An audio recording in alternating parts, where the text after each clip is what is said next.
will be the Einstein of known as the Einstein of our generation. Possible that just as the USD is the reserve currency of the world right now, against what a lot of people would like to see, is it possible that the USD could eventually be the reserve currency of the Ripple protocol, Ripple network? It's certainly possible. You could also see another government, any country could do this, introducing, let's say, gold, 100% reserve-backed gold on the Ripple network, and people might decide, ooh, that's what I want to use as my reserve currency because maybe the government of China, let's say, does that and people trust them. There's certainly any number of ways this could play out.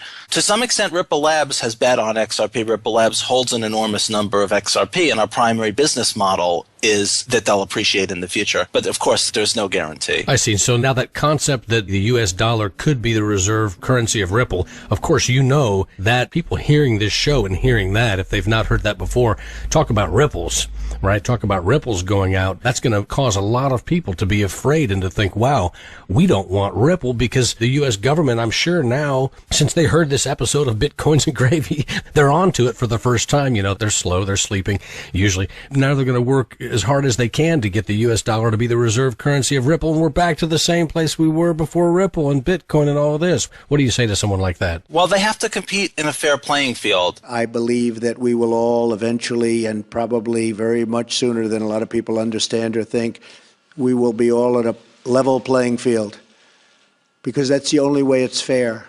That's the only way that you can fairly compete in trade. The intermediary currency could be the US dollar, and you can still hold whatever currency you want. You can hold Bitcoin, you can hold Ripples, and that would just be where the liquidity is. And they would have to compete on a completely fair playing field, because people don't choose intermediary currencies. They just make payments with the cheapest path they can find.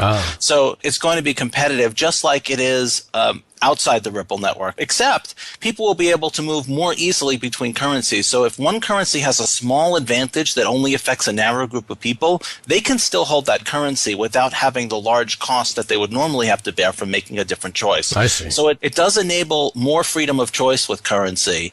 And in that kind of market, it remains to be seen what will be the preferred currency. It could be Bitcoins. Yeah. This is exciting stuff. I mean, it sounds kind of like you're hinting at sort of a free market. It is. It's a very free market. It's essentially a perfectly free market and a perfectly fair market. You don't even know the identity of the market maker or the currencies that you're using. All you're looking for is the cheapest path. So there you go. There's the first one I wanted to show you. Now let's look at this one. This is from, this is at the end of 2019. This is around Christmas time. What do you sort of expect from blockchain digital assets next year and maybe even in the next 10 years?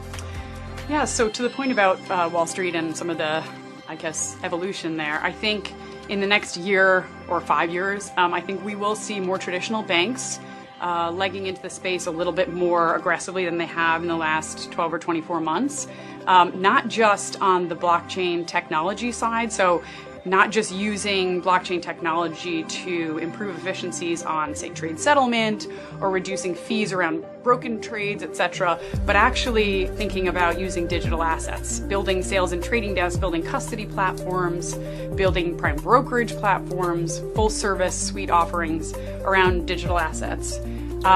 In addition, I think we might see central banks with greater adoption rates around the concept of using digital assets as reserve currencies. So, central banks' concept of using digital assets as reserve currency.